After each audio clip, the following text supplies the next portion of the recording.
تو اس نام سے ابتدا جو کہ سب سے بڑی ذات ہے، وہ ذات ہے جس نے سب کو اپنی معرفت کا جام پلا رکھا ہے۔ وحدت کیا ہے، کثرت کیا ہے، چاہے وہ یہ زمانہ ہو، چاہے وہ روحانی زمانہ ہو، چاہے وہ اس کا اپنا زمانہ الہیہ ہو جہاں وہ اپنی حقیقت کے ساتھ موجود ہے۔ اس میں یہ چیز سمجھ لو کہ وہاں اس کی نسبتیں ہیں زمانے کے حساب سے۔ کہتے ہیں کہ ان تمام عالموں میں اس محبوب حقیقی کے علاوہ کوئی نہیں ہے، وہی وہ ہے۔ تو وہ ہر چیز جو باہر ہے اس کی حقیقت تم میں موجود ہے، اور تم پھر اس حقیقت کا آئینہ بھی ہو، اور وہ چیز تم میں آ کر اپنی حقیقت جو ہے وہ پا رہی ہے۔ اعوذ باللہ من الشیطان الرجیم، بسم اللہ الرحمن الرحیم، رب اشرح لی صدری ویسر لی امری واحلل عقدۃ من لسانی یفقہوا قولی۔ اعوذ باللہ من الشیطان الرجیم، بسم اللہ الرحمن الرحیم، للہ المشرق والمغرب اینما تولوا فثم وجہ اللہ، صدق اللہ العلی العظیم۔ تو آج ہم فصل ہفتم کا آغاز کر رہے ہیں حضرت فرید الدین عطار رحمۃ اللہ علیہ کی مثنوی شریف سے، جو کہ در بیان وحدت و کثرت کے عنوان پر ہے۔ وحدت کیا ہے، کثرت کیا ہے، اور صوفیاء کے ہاں اس اصطلاح کا بہت زیادہ ذکر ملتا ہے۔ ہر ایک صوفی اس چیز کو بیان کرتا آیا ہے، اور ہماری ساری اس روایت میں وحدت اور کثرت کا بیان بہت زیادہ رہا ہے۔ تو اس چیز کو جاننا بھی بہت ضروری ہے کہ وحدت سے کیا مراد ہے اور کثرت سے کیا مراد ہے، اور وحدت حقیقی کیا ہے اور وحدت مجازی کیا ہے۔ یہ بھی سمجھنا بہت ضروری ہے۔ اور پھر کثرت کا وحدت کے ساتھ کیا تعلق ہے، کیا وہ نسبتیں ہیں جن کی وجہ سے یہ دونوں چیزیں باہم جڑی ہوئی ہیں، خالق اور مخلوق کی سطح پر، اور انہی نسبتوں کو حضرت شیخ فرید الدین عطار اپنی اس مثنوی میں، جو کہ فصل ہفتم میں در بیان وحدت و کثرت کے عنوان پر ہے، وہاں وہ بتا رہے ہیں۔ تو فرماتے ہیں، افتتاح نام ہا از نام تو، کہ اس نام سے آغاز کرتا ہوں کہ جو تمام ناموں سے بڑا نام ہے، جس کی ذات تمام ذاتوں سے بڑی ذات ہے۔ ہر دو عالم جرہ نوش از جام تو تمام عالم جو ہیں، تمام مادی اور روحانی عالم جو ہیں، ظاہری اور باطنی عالم جو ہیں، اس سب نے اس کی جام معرفت سے گھونٹ پی رکھا ہے۔ وہ ذات ہے جس نے سب کو اپنی معرفت کا جام پلا رکھا ہے۔ تو اس نام سے ابتدا جو کہ سب سے بڑی ذات ہے۔ کتنی بڑی ذات ہے؟ اتنی بڑی کہ کسی کی سوچ میں نہیں آ سکتا، کسی کے ذہن میں نہیں آ سکتا، اور تمام عالم جو ہیں وہ اس کی ذات سے فیض اٹھا رہے ہیں اور اٹھاتے رہیں گے۔ آگے فرماتے ہیں خدا بندی کے در عرض وجود، تو فرماتے ہیں یہ وہ ذات اور وہ ہستی ہے اللہ پاک کی کہ جس نے وجود کے جہان میں ہر زمان خود را بنقشی و نمود، ہر زمانے میں اپنے آپ کو ایک نئے انداز سے اپنا ہونا محسوس کروایا ہے، مظاہر کی صورت میں، وجود خارجی کی صورت میں، جتنے بھی وجود خارجی ہیں جو کہ ممکنات کی صورت میں ہیں، تو ہر روز اس کی نئی شان ہے۔ قرآن پاک میں اللہ پاک فرماتے ہیں کل یوم ہوا فی شان، وہ اپنے ان تمام مظاہر خارجی، وجود خارجی کے ساتھ اپنی شان کے تحت ایک نئی تجلی کے ساتھ نسبت میں اور تعلق میں رہتا ہے۔ تو یہ سارا عالم جو ہے یہ عالم وجود ہے، چاہے وہ یہ مادی عالم ہے، چاہے وہ روحانی عالم ہے، جتنے بھی عالم ہیں یہاں وہ تمام وجود کے دائرے میں ہیں، اور فرماتے ہیں یہاں جو اس کی نسبت ہے اس کو سمجھنا وہ بہت ضروری ہے۔ ہر زمانے میں، چاہے وہ یہ زمانہ ہو، چاہے وہ روحانی زمانہ ہو، چاہے وہ اس کا اپنا زمانہ الہیہ ہو جہاں وہ اپنی حقیقت کے ساتھ موجود ہے، اور یہاں زمانے کو سمجھنا بھی بہت ضروری ہے۔ زمانے کی صوفیاء کے ہاں بھی 3 طرح کی تقسیم رہی ہے۔ ایک تقسیم اس مادی عالم کی ہے جو کہ تغیر اور تبدل کے نظام پر ہے، اور اس کی دوسری نسبت جو ہے وہ عالم بالا سے ہے، جہاں اس کی جو نسبت ہے وہ حرکت کے ساتھ تو ہے لیکن تغیر کے ساتھ نہیں ہے، اور اس کی تیسری نسبت جو کہ اپنے ہی زمانہ الہیہ کے ساتھ ہے، اس کا اپنا ہے، وہاں وہ تغیر اور تبدل سے پاک ہے۔ تو فرماتے ہیں کہ یہ ایک جو پورا وجود کا نظام ہے، اس میں یہ چیز سمجھ لو کہ وہاں اس کی نسبتیں ہیں زمانے کے حساب سے، کسی زمانے کے ساتھ وہ جو تعلق ہے وہ تغیر اور تبدل کا ہے، اور ایک زمانے کے ساتھ جو تعلق ہے وہ صرف تغیر کا نہیں ہے، وہاں صرف حرکت کا ہے، اور اپنا جو اس کا ذاتی زمانہ الہیہ ہے وہاں وہ تغیر اور تبدل سے پاک ہے۔ تو فرماتے ہیں چون بعالم نیست غیر یار کس، کہتے ہیں کہ ان تمام عالموں میں اس محبوب حقیقی کے علاوہ کوئی نہیں ہے، وہی وہ ہے، ہر ایک کے ساتھ اس کی ایک نسبت ہے۔ تو قرآن پاک میں اللہ پاک فرماتے ہیں اللہ نور السماوات والارض، وہ اللہ جو ہے وہ زمین و آسمان کا نور ہے، للہ المشرق والمغرب اینما تولوا فثم وجہ اللہ، تم چاہے مشرق اور مغرب اور جس طرف بھی دیکھو تمہیں اللہ ہی کی نشانیاں نظر آئیں گی۔ تو فرماتے ہیں چون بعالم نیست غیر یار کس، حامد و محمود و خود ہم بود و بس،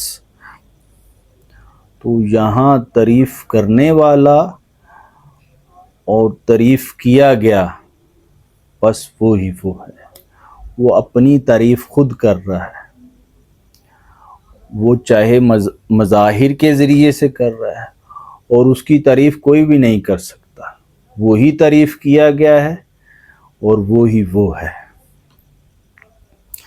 تو آگے فرماتے ہیں جملہ ذرات جہاں مرات اوست، تو یہ تمام جو عالم ہیں ان کی نسبت ایسے ہے جیسے کہ ذرات کی نسبت ہے۔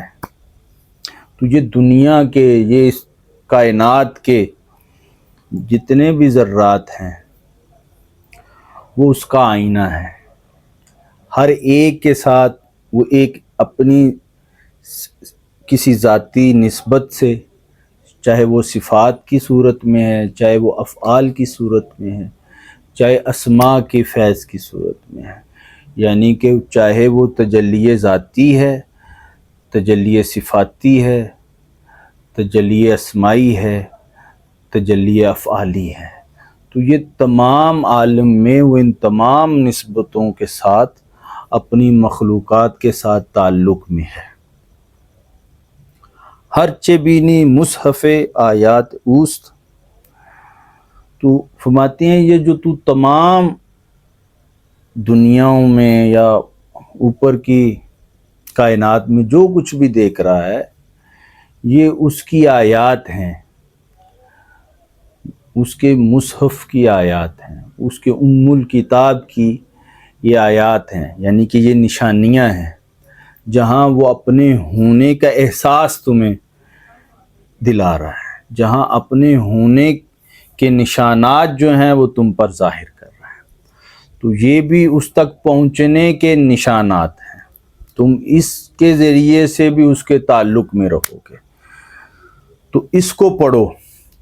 یہ ام الکتاب جو ہے وہ تمہارے اندر بھی ہے اور اس کا عکس تم سے باہر بھی موجود ہے، ٹھیک ہے، اس میں وہ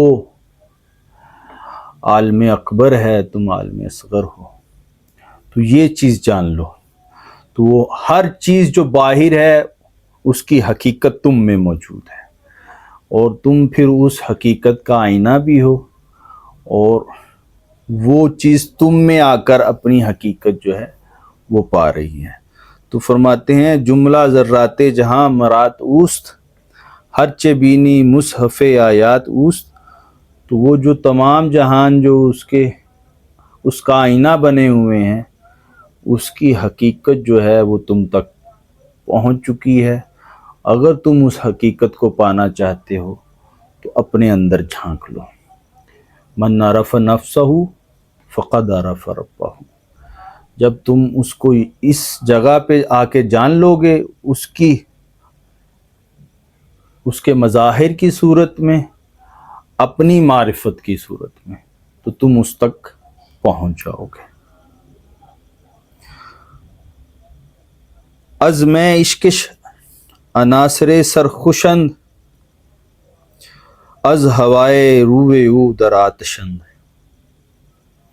تو فرماتے ہیں کہ تمام کائنات کے جو عناصر ہیں، چاہے وہ سورج ہے، چاند ستارے ہیں، کہکشائیں ہیں، ہمارا اس دنیا کا سارا نظام جو ہے، فرماتے ہیں کہ سب اس کے عشق کی شراب کو پی کر مست ہیں، اور سب اس کے چہرے کے عشق کی آگ میں مبتلا ہے،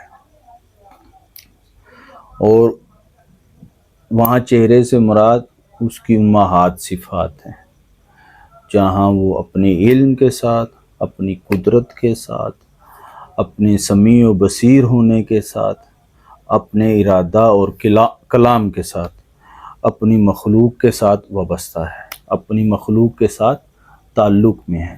اس وجہ سے اس نے تمام مخلوقات کو، تمام وجود خارجیہ کو اپنی محبت کے عشق میں مبتلا کر رکھا ہے۔ تو فرماتے ہیں کہ تمام عناصر اس کے عشق میں مبتلا ہیں اور اسی ہی کی طرف توجہ کیے ہوئے، اسی ہی کے ساتھ نسبت میں ہیں، اسی ہی کے ساتھ تعلق میں ہیں۔ تو فرماتے ہیں دیدام ذرات عالم را تمام، از شراب عشق او مست مدام، تو کہتے ہیں کہ جب میں دیکھتا ہوں ان تمام عالموں میں، چاہے وہ میرے ظاہر میں ہے، چاہے وہ باطن میں ہے، تو میں ہر ایک کو اس کے عشق میں ہمیشہ ہمیشہ کے لیے مدام دیکھتا ہوں، مست دیکھتا ہوں۔ تو ہر ایک کے ساتھ جو اس کا تعلق ہے، ہر ایک وجود کے ساتھ اس کی جو نسبت ہے، وہ حق کی نشانی بن کے ظاہر ہو چکی ہے، اور ہر ایک وجود خارجی مخلوقات کی جتنی بھی صورتیں ہیں وہ بتا رہا ہے کہ میرا ایک خالق ہے، میرا ایک مالک ہے، میرا ایک مصور ہے، مجھے ایک پیدا کرنے والا ہے، اور وہ ایک اللہ ہے۔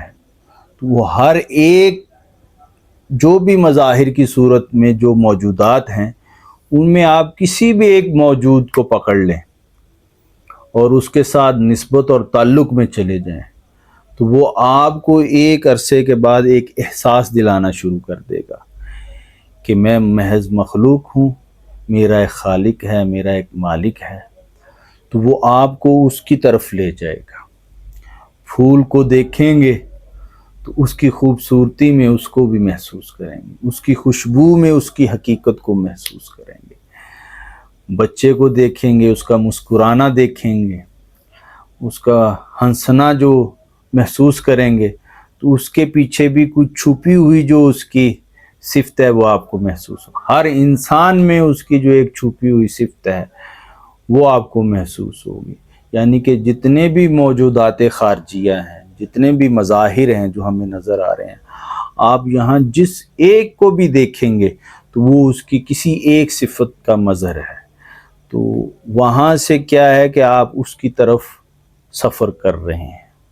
ہر ایک جو اس کی ذات کا مظہر ہے اس کو جانتے ہوئے اس کی طرف تعلق پیدا کر رہے ہیں۔ تو فرماتے ہیں کہ میں نے تمام عالموں میں جب یہ چیز دیکھی تو اس میں ہر ایک کو اس کی عشق کی شراب میں مست پایا۔ تو اب فرماتے ہیں کہ تم یہاں بے حس ہو، تم یہاں غفلت میں ہو۔ غرق آ بندو می جو ینداب، بے خود از مستی و گویان کو شراب۔ تو تم پانی میں ہو، ڈوبے ہوئے، غرق ہو، لیکن پوچھ رہے ہو کہ پانی کہاں ہے۔ ہر ایک چیز اعلان حق کر رہی ہے کہ مجھے دیکھو، مجھ سے حق کو محسوس کرو، میرے اندر سے تمہیں حق محسوس ہوگا۔ الحق محسوس والخلق معقول، تو حق مجھ سے محسوس ہوگا، مجھ سے حق کو محسوس کرو۔ تو پھر بھی یہ ڈھونڈ رہا ہے کہ پانی کہاں ہے۔ تمام عالم اس کی شراب کو پی کر مست ہے اور تو ابھی بھی غفلت میں پڑا ہے اور یہ پوچھ رہا ہے کہ شراب کہاں ہے۔ تیرے نفس نے، تیرے ہوس نے، تیری ہوا نے تمہیں یہاں بہکا رکھا ہے، تمہیں شیطانی وسوسات نے تمہیں اس سے دور کر دیا ہے کہ تمام مظاہر اپنے تعلق میں اس کے ساتھ خالص ہو کر جڑے ہوئے ہیں، وہاں کوئی اس کی نافرمانی نہیں۔ ایک تو ہے کہ اب اس سے غفلت میں ہے اور اسی کے ساتھ تعلق میں رہتے ہوئے یہ پوچھ رہا ہے کہ وہ کہاں ہے۔ بس یہ ہے کہ وہ تمہارے تعلق میں ہے، تم اس کے تعلق میں نہیں ہو۔ وَنَحْنُ أَقْرَبُ إِلَيْهِ مِنْ حَبْلِ الْوَرِيدِ، وہ اب بھی تمہارے شارک سے زیادہ تم سے قریب ہے، لیکن تم ہو کہ تم ہی اپنے لیے پردہ بنے ہوئے ہو، اپنے لیے حجاب بنے ہوئے ہو۔